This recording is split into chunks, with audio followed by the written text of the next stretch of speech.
বাহিরে কোথাও যেতেন, মা আয়েশা থেকে বর্ণিত হাদিস, সবার পরে ফাতেমার সাথে দেখা করতেন। আর যখন বাহির থেকে ফিরে আসতেন মদিনায়, সবার আগে ফাতেমার ঘরে দেখা করতেন।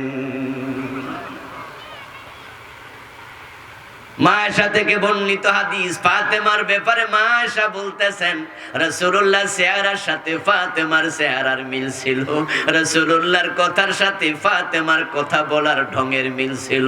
মা আয়েশা বলেন, ইবেন রাসূল যেভাবে হাঁটতেন, হযরত ফাতেমার হাঁটার ধরনটাও রাসূলের মতোই ছিল। তিনি আসলেন বাড়িতে, এসে ফাতেমাকে ডাকলেন, ইয়া ফাতেমা বিনতু মুহাম্মদ, ও মুহাম্মদের মেয়ে ফাতেমা, শোনো শোনো, আনকিজি নাফসাকে মিনান নার, তোমার নিজেকে তুমি জাহান্নাম থেকে বাঁচানোর চেষ্টা করো। ওয়ালাউ বিশাক্কি তামারা, যদি খেজুরের 2 ফাট থেকে 1 ফাট নিজে খাও, আরেক ফাট ফকিরকে দাও, দান সদকা করো, কিছু দিয়া হলো বাঁচতে চেষ্টা করো। ওয়ালা আমলিকু ইয়াউমাল কিয়ামাতি মিনাল্লাহি শাইআ, কিয়ামতের দিন আল্লাহর সামনে আমি তোমার জন্য কিছু করতে পারবো না যদি আল্লাহ অনুমতি না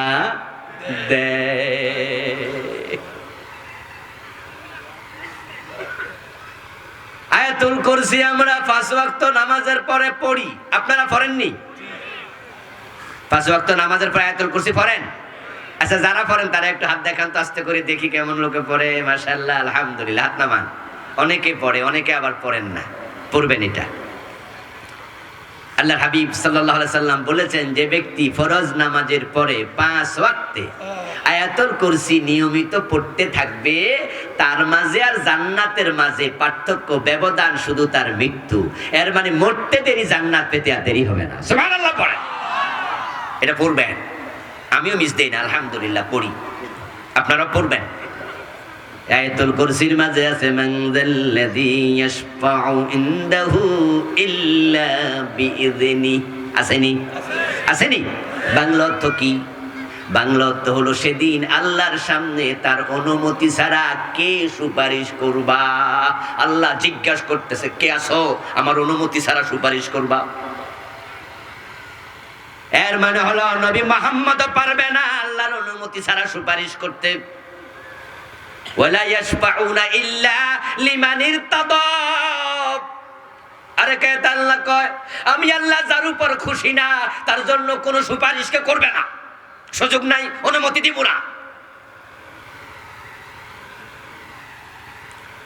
ওই যে বক্তা কইতাছে শ্রোতাদেরকে, সব জাকিরিন লইয়া নাকি পীর সাহেব জান্নাতে ঢুকে যাব। কত জাহেল, কত বড় জাহেল,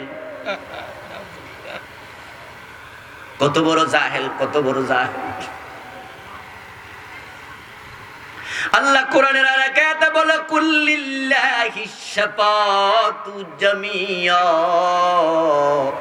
ও নবী আপনি উম্মতকে শুনায়া দেন যে শাফাতের আশা তোমরা বসে আছো, নবী শাফাত করবে, হাফেজরা মা বাবার জন্য সুপারিশ করবে। এই কথা হই না, হাফেজ সাহেবের বাবা দোয়ানে বইয়া বিড়ি টানে, পোলারে হেফসখানায় দিয়া দাড়ি কামায়, হাফেজের বাবা নামাজ কাজা করে, এমন হাফেজের বাবা আছে না নাই?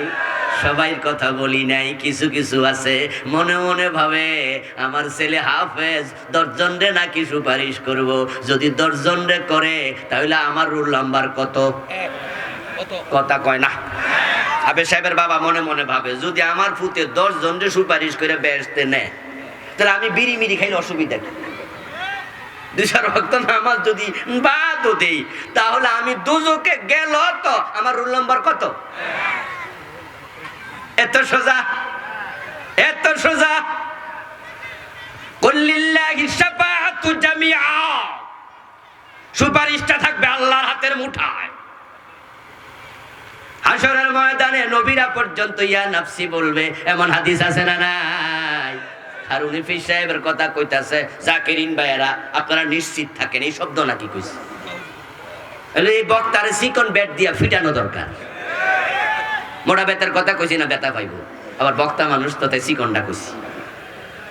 কিন্তু যে ওয়াজ করছে এটা কি আলেমের ওয়াজ না জাহেলের ওয়াজ? জাহেলদের ওয়াজ। আলেম হলে বলতো, ও জাকিরিনেরা, ও ভাইয়েরা, ও মুরিদ ভাইয়েরা, পীরের কাছে মুরিদ হলে জান্নাত পাওয়া যায় না, আমল করো, আমল করো, ঠিক না? এই ওয়াজের দরকার ছিল। হে এমন মাগনা ওয়াজ করে দিছে যে আপনাদের পীর বাবা নিশ্চিত থাকেন লাগলো ব্যর্থ ডুববো। তো যে শ্রোতা আইছে এরা তো মনে মনে করবো, যাক চুরি করলো কোনো অসুবিধা, ডাকাতি করলো অসুবিধা নাই, মুরিদ যেহেতু হয়েছি হুজুর তো আছেই, এই জন্য দোতরা বাজায়। আছেন আমার মুক্তার, আছেন আমার ব্যারিস্টার। গরম লাগতেছে, একটু হাত ফাঁকা দিন। আছেন আমার মুক্তার, আছেন আমার ব্যারিস্টার, শেষ বিচারের হাইকোর্টেতে তিনি আমায় করবেন পার, আমি পাপী তিনি জামিনদার। টুনটুনা টুনটুন দোতরা বাজায়া গান গায়, এমন লোক বাংলাদেশে আছে না নাই?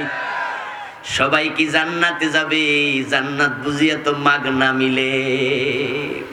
আমার রাসূল তো বলেছেন ৭২ দল হবে জাহান্নামী, জান্নাতি হবে মাত্র এক দল। জান্নাতীর সংখ্যা বড়ই কম। আমার দোস্ত, এখন যতই কম হোক, ওই কমের ভিতরে প্রত্যেকে আমরা চেষ্টা করব নিজের নামটা যেন ঢুকে যায়। চেষ্টা করা দরকার আছে না না? এজন্য আল্লাহ তাআলা বলেন, সারিউ ইলা মাগফিরাতিম মির রাব্বিকুম ওয়া জান্নাত আরদুহাস সামাওয়াতু ওয়াল আরদ। ও আমার বান্দারা, তোমরা জাহান্নাম থেকে বাঁচো, ওয়াত্তাকুন নার, জাহান্নাম থেকে বাঁচো, ওয়াসারিউ ইলা মাগফিরাতিম মির রাব্বিকুম ওয়া জান্নাহ, এবং তোমাদের রবের ক্ষমা আর জান্নাতের দিকে দৌড় মারো। জাহান্নাম থেকে বাঁচো, জান্নাতের দিকে দৌড়াও। জান্নাতের দিকে দৌড়াতে রাজি আছেন কিনা? দৌড়ানো মানে কি? গোসলিংনি মাইরা দৌড় মারবেন এটা বুঝাইছে নাকি? না, এ দৌড়ানো মানে কি? আতিউল্লাহ ওয়ার রাসূল লাআল্লাকুম তুরহামুন। এই দুই আয়াতের মাঝখানে জান্নাতের দিকে দৌড়াও, জাহান্নাম থেকে বাঁচার ব্যাখ্যা আল্লাহ নিজে করে দিলেন। জাহান্নাম থেকে বাঁচতে হলে, জান্নাতে যেতে হলে আল্লাহ এবং রাসূলের আনুগত্য করো। রাসূল কি সুদ খাইতে কইছে না সুদ ছাড়তে বলছে? ভাইয়েরা কথা বলেন, রাসূল কি সুদ খাইতে কইছে না সুদ ছাড়তে বলছে? আনুগত্য করলে সুদ খাওয়া যাবে? যারা সুদ খান আজকে বসে আছেন, আমার সামনে ২-৪ জন আছেন, আজকে বাড়ি যাবেন সিদ্ধান্ত নিয়া, আমি এখন থেকে আর সুদ খাবো না। নামাজের মাঝে গাফলতি করেন, ৫ ওয়াক্ত নামাজ ঠিকঠাক পড়ে না, এমন ২-৪ জন আজকের মাহফিলেও আছে। কদিন আগে মাহফিলের একজন অতিথি ঘরে আমার সাথে গল্প করছে। মাহফিলের প্রধান অতিথি এলাকার চেয়ারম্যান খাইতে বসে আমারে গল্প করতে গিয়ে এক পর্যায়ে বলল, হুজুর নামাজ পড়ি, তবে সব পড়ি না। তখন আমি ওনাকে ধরলাম, ভাবলাম যে ওয়াজটা এই মুহূর্তে করি। তা আমি তাকে বললাম যে সব পড়েন না, এই যে সব পড়লেন না, এই অনুমতি আপনি কোন আল্লাহ থেকে পাইলেন সেটা একটু কম। আমাদের আল্লাহ কয়জন? উনি নামাজ ফরজ করছে কয় ওয়াক্ত? তো আপনি যদি ৫ ওয়াক্ত কমান তাহলে আরেক আল্লাহ লাগবো, কারণ এই আল্লাহ তো ৫। কথা বলেন না? আমাদের আল্লাহ ফরজ করছে কয় ওয়াক্ত? তা আপনি যে কইলেন যে সব পড়ি না, তো কোন আল্লাহ অনুমতি সেটা কোন? কয় না হুজুর, আল্লাহ তো একজন, অনুমতি দিব কেডা? অনুমতি যদি না দেয়, যে নামাজটা বাদ দিলেন, আজ থেকে সিদ্ধান্ত নেন আর কোনোদিন নামাজ ছাড়বেন না, ঠিক আছে? এবার উনি বিপদে পড়ে মাথা লাগতেছে, না পড়া উচিত না, পড়বেন মিয়া। অনুরোধ করে গেলাম, আপনি তো আমার মুরব্বী বয়সে, তা আপনাকে হালকা করে বললাম, ছাড়বেন না, নামাজ ছাড়লে ঈমান থাকে না। আর ঈমান যদি না থাকে, তোমার জন্য আসমানের দরজা খোলা হবে না। আর যদি তুমি জাহান্নামী হও, তাহলে জাহান্নাম এমন এক জায়গার নাম যেখানে যায় 1 সেকেন্ড থাকার মতো শক্তি কোনো মানুষের নাই। ইন্না আযাবাহা কানা গারামা, আল্লাহ নিজে বলছেন জাহান্নামের শাস্তি বড় জঘন্য, বড় জঘন্য, বড় জঘন্য।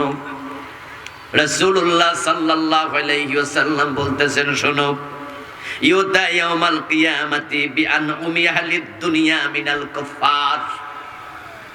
জাহান্নামের শাস্তি কেমন হবে রাসূল বুঝাচ্ছে। দুনিয়াতে কাফেরদের মাঝে সবচেয়ে বেশি নেয়ামত পাওয়া যেই ব্যক্তিটা, ওকে হাসরের দিন বিচার যখন শুরু হবে, মানুষকে জান্নাত জাহান্নাম দেওয়ার আগে আল্লাহ ফেরেশতাকে বলবেন, তারে একটু আমার সামনে হাজির করো। ক্ষমতা ছিল লম্বা, দেশ চালাইছে দীর্ঘ বছর, শত শত বছর ক্ষমতায় ছিল। এমন প্রেসিডেন্ট কাফেরের মাঝেও আছে, যেমন ফেরাউনও দীর্ঘ 400 বছর হায়াত পেয়েছিল। তার জীবনী নিয়ে আলোচকরা বলেন, এই 400 বছর হায়াত পাওয়া ফেরাউন, সে পানিতে ডুবা পর্যন্ত মিশরের প্রেসিডেন্ট। আগেকার জামানায় 400, 300, 500 বছর হায়াত তো অ্যাভেলেবেল। নূহ আলাইহিস সালাম জীবিত ছিলেন কথা বাকিটা নিজেরা কর না, 950 বছর। আদম আলাইহিস সালাম হায়াত পেয়েছিলেন 1000 বছর। কমতে কমতে এটা এখন এসে গেছে আমাদের পর্যন্ত। হায়াত পেয়েছে লম্বা, ক্ষমতা পেয়েছে লম্বা। এবার শোনেন, শুধু ক্ষমতা না, নারী, গাড়ি, বাড়ি, যত নেয়ামত দরকার। এখন তো বিয়ে করে মানুষ 3টা 4টা পর্যন্ত। মুসলমানেরা যারা কাফের তারা বিয়ে করে একটা অধিকাংশ, আবার তারা জেনা ব্যভিচার করে, আবার লুকায়া লুকায়া করা লাগে, না হয় কিন্তু ঝামেলা হবে। কারণ কাফেরদের দেশেও কিছু সামাজিক আইন আছে, আসেনি?